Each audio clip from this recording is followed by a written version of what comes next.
Hello doctor, good evening. Hello sir. Hello sir, very good evening. எப்படி இருக்கீங்க? நல்லா இருக்கேன்.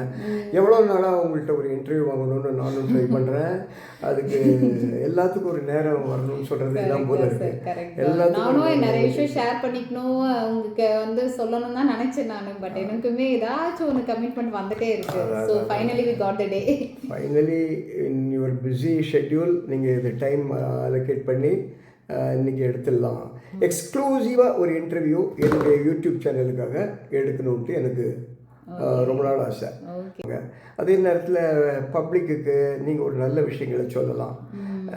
நிறைய டாக்டர்ஸ் வராங்க இப்போது சோஷியல் மீடியாவில் அட்வைஸ்லாம் கொடுக்குறாங்க. அது மாதிரி உங்களுக்கு ஐடியா இருந்தது நீங்கள் தொடர்ந்து எங்கிட்ட ஏதாவது இன்டர்வியூ கொடுக்கலாம். It is just for information. Okay, என்னுடைய ஃபஸ்ட்டு கொஸ்டின், 3 வருஷமாக உங்களை எனக்கு தெரியும். 3 வருஷமாக தான் நான் காஞ்சிபுரத்தில் வந்து உங்களோட பழகிறேன். நாங்கள் வந்து 8 வருஷம் ஆச்சு. ஆனால் உங்களோட பழகி உங்களை பார்த்தாலே எனக்கு டாக்டருங்கிற ஃபீலிங்கே வர மாட்டேங்குது.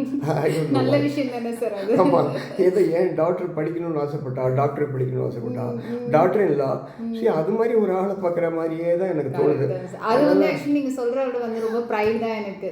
ஆக்சுவலி கண்டிப்பாக டாக்டர் இல்லாமல் ஒரு ஃபேமிலி மெம்பராக ட்ரீட் பண்ணும்போதே அப்பயே தெரியுது எவ்வளோ நம்ம ரிலேஷன்ஷிப் வந்து ஒரு பேஷண்ட் டாக்டர் ரிலேஷன்ஷிப் இருக்குன்னும் போது உண்மையாகவே நீங்கள் சொல்கிற வேர்ட் வந்து அவ்வளோ ஒரு யூனிக் தான். அது எனக்கு எப்போ இருந்துகிட்டே இருக்குது மைண்டில். அதனால் உங்களை டாக்டர்னு வேற யார்ட்டையே போயிடலாம் பார்க்கறதுக்கு, கன்சல்ட் பண்ணுறதுக்கு, சரண்யாட்ட வேண்டாம் அப்படிலாம் தோணுது எனக்கு. ஏன்னா ஒரு டாக்டர் மாதிரியே எனக்கு தோண மாட்டேங்குது. ஜஸ்ட் சிஸ்டர் டாக்டர் அப்படின்னு தோணுது. Right, okay. நான் வந்து 40 வருஷமாக ஒரே டாக்டர் தான் வச்சுட்டு இருந்தேன் ட்ரிப்ளிகேனில். Is doctor Ravishankar. எதாக இருந்தாலும் அவரை தான் கன்சல்ட் பண்ணுவேன். அவர்கிட்ட சர்ஜரிலாம் பண்ணியிருக்கேன். அதுக்கப்புறம் எனக்கு ஒரு நல்ல டாக்டர் அமையலை. இந்த ஒரு சீனியர் கம்யூனிட்டிக்கு போகலான்னு நான் டிசைட் பண்ணிவிட்டு ஒரு கம்யூனிட்டியை சூஸ் பண்ணி அங்கே போனேன். அங்கே ஹாப்பியாக இருக்கேன். அங்கே நீங்கள் வந்து சேர்ந்தீங்க. ஸோ 3 வருஷம் எனக்கு உங்களோட பழக்கம். நிறைய உங்கள்கிட்ட கன்சல்ட் பண்ணி நான் ஃப்ரீக்வெண்ட்டாக வராட்ட கூட ஒரு தடவை 2 தடவை வந்தாலே போதுமே. அதுலேருந்தே உங்களை எனக்கு ரொம்ப பிடிச்சி போச்சு. ரைட், அவர் நெக்ஸ்ட் ஃபேமிலி டாக்டர் இவங்க தான், சரண்யா தான் அப்படின்னு எனக்கு நானே முடிவு பண்ணிக்கிட்டேன். அந்த ஃபேமிலி டாக்டர் கான்செப்டே இப்போ இல்லையோ? அந்த காலத்தில் இருந்தது, எங்கள் காலங்களில் இருந்தது. இப்போ ஃபேமிலி டாக்டர் கான்செப்ட் இருக்கா இல்லையா? ஆமாம் சார். ஆக்சுவலி இப்போ என்னென்னா ஒவ்வொரு டிபார்ட்மெண்ட்டுமே ஒவ்வொரு ஸ்பெஷாலிட்டி வந்துட்டாங்க. அதனால் வந்து இப்போது நீங்கள் வந்து ஒரு டாக்டரே வந்து எல்லா விஷயத்துக்கும் பார்க்க போகுது. நீங்கள் பார்த்தீங்கன்னாலுமே ரெஃபர் பண்ணிவிடுவோம். நீங்கள் வந்து இந்த இதுக்கு கார்டியாலஜிஸ்ட்டை பாருங்கள், இதுக்கு வந்து நியூரலஜிஸ்ட்டை பாருங்கள் அப்படின்ட்டு இந்த மாதிரி நாங்களே வந்து டிவைட் பண்ணி அனுப்புறதுனால நீங்கள் வந்து யாரை வந்து ஃபோக்கஸ் பண்ணி ஒருத்தரை ஃபாலோப்பாக வச்சுக்கணுன்றது உங்களுக்கே சம்டைம்ஸ் கன்ஃபியூஸ் ஆகிடுது. முன்ன வந்து அது வந்து ஒரு பெரிய ப்ளஸ்ஸும் இருக்குது. ஏன்னா யூனிக்காக இப்போ நியூரோ தான் கன்சல்ட் பண்ணோம். அப்போ தான் உங்களுக்கு வந்து இன்னும் நல்லா ப்ராப்பரான கைடன்ஸ் கிடைக்கும். அந்த ஒரு ரீசனுக்காக அந்த ஸ்பெஷாலிட்டிக்கு நாங்கள் வந்து ரெஃபர் பண்ணிடுறோம். அதனால நீங்கள் அந்த டாக்டர் ஒரு ஃபேமிலி டாக்டர்னா முன்னெல்லாம் வந்து ஒரு டாக்டர் தான் வீட்டுக்கே வந்து பார்ப்பாங்க. இல்லை நம்மளுக்கு என்ன ஒரு ப்ராப்ளமாக இருந்தாலும் அந்த ஒரு டாக்டர் தான் நம்ம கன்சல்ட் பண்ணுவோம். ஆனால் இப்போல்லாம் வந்து பேஷண்ட்டே வந்து இதுக்கு நான் இவங்கள பார்க்கட்டா அவங்கள பார்க்கட்டா அப்படின்ட்டு அவங்களுக்கே நிறைய அவேர்னஸ் இருக்குது. ஜென்ரலி அது ஓகே தான். நாங்களே வந்து செகண்ட் ஒப்பீனியன் கூட சம்டைம்ஸ் கேட்போம். இன்னொரு ஒப்பீனியன் இன்னொரு டாக்டரை கேட்டுக்கலாம் நம்ம அப்படின்றது மாதிரி கைட் பண்ணுறோம்.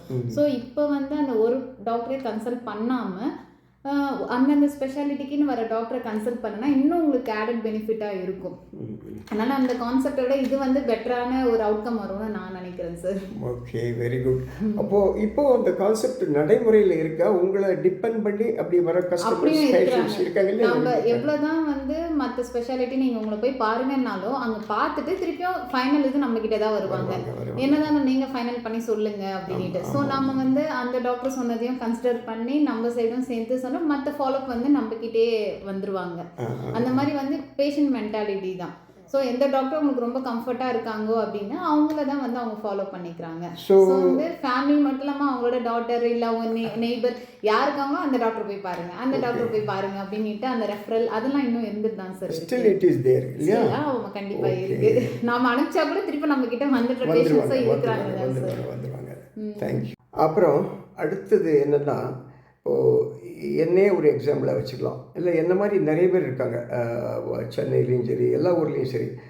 வயசானவங்களுக்கு அடிக்கடி அந்த இருமல், சளி, கபம் அது ஃப்ரீக்வெண்ட்டாக வருது. மற்ற எல்லாத்தையும் விட அது கொஞ்சம் டாமினேட்டிங்காக வருது. அது எஸ்பெஷலி நைட்டு படுக்கும்போது டேலெல்லாம் இருக்கிற மாதிரியே தெரில. இந்த நைட்டு எங்கேருந்து தான் வரும்னு தெரியல. நைட்டுனால எப்படி அது வருது, அது அதை வந்து ஆக்சுவலாக வந்து இது அன்வாய்டபுளாக இல்லை வந்து அது தவிர்க்கலாமா? ஏதாவது அலர்ஜி இருந்தால் அது என்ன அலர்ஜின்னு எங்களால் கண்டுபிடிக்க முடியல. ஏதாவது ஃபுட்டா, வாட்டர் சேஞ்சா, என்னது, வாட் எஃபெக்ட்ஸ், அது எங்களுக்கு தெரியவே இல்லை. அதை டெஸ்ட் பண்ணலான்னு நாங்கள் பார்த்தா எப்படி பண்ணுறது, அதுக்கு என்ன இதுவாக இருக்குது, வே பண்ணுற மாதிரி ஒன்றுமே இல்லை. நம்ம ஒத்துக்கலை. ஓகே, ஃப்ரிட்ஜில் உள்ளது ஒத்துக்கலைன்னா அது தெரியுது. ஐஸ் வாட்டர் சாப்பிட்டா ஒத்துக்கலை, கோல்டாக ஏதாவது சாப்பிட்டா ஒத்துக்கலை. அப்புறம் ஏசி ஒத்துக்குமா ஒத்துக்காதா, இல்லை ஏசி இருக்கிறதுனால ப்ராப்ளம் இல்லையா, அது மாதிரி எது ஒத்துக்கலையோ அது கண்டுபிடிக்கிறது எப்படி? ஏசி பரவாயில்லையா, எந்த ஏஜ் பீப்புளும் டே அண்ட் நைட்டில் யூஸ் பண்ணால் பரவாயில்லையா? அதை பற்றி உங்களுடைய ஆன்சர் என்ன இருக்குது?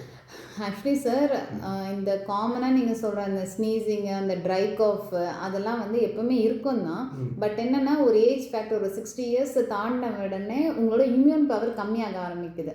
ஸோ அந்த 40-50 இல்லாமல் அதே ஃபேக்டர் தான் உங்களை அஃபெக்ட் பண்ணிகிட்டு இருக்கும். நீங்கள் எடுக்கிற அந்த வாட்டராக இருக்கட்டும், ஏசியாக இருக்கட்டும், மல்டிபிள் ஃபேக்டர்ஸ் உங்களை அஃபெக்ட் பண்ணி தான் இருக்கும். பட் அது வரைக்கும் உங்களோட பாடி வந்து இம்யூன் வந்து நல்லா பவர்ஃபுல்லாக இருந்திருக்கும். ஸோ ஒன்ஸ் அந்த ஏஜ் நீங்கள் கிராஸ் ஆகும்போது, 60 கிராஸ் ஆகும்போது ஆட்டோமேட்டிக்காக உங்களோட இம்யூன்லாம் வந்து கொஞ்சம் சப்ரஸ் ஆக ஆரம்பிச்சிடும். அதனால ஈவன் சின்ன சின்ன ஃபேக்டர் கூட உங்களுக்கு வந்து அலர்ஜிக்காகவே வந்துடும். ஸோ அப்படின்ற போது இந்த இடத்துல நம்ம வந்து எது அலர்ஜிக் காஸ்ன்னு நம்மளால ஃபைண்ட் அவுட் பண்ண முடியாது. பட் ஸ்டில் ஏசியால் தான் 100% அலர்ஜின்னு கேட்டிங்கன்னா கண்டிப்பாக கிடையாது. ஸோ அது வந்து டிபெண்ட்ஸ் அப் அந்த பர்சன் வந்து வேரி ஆகும்.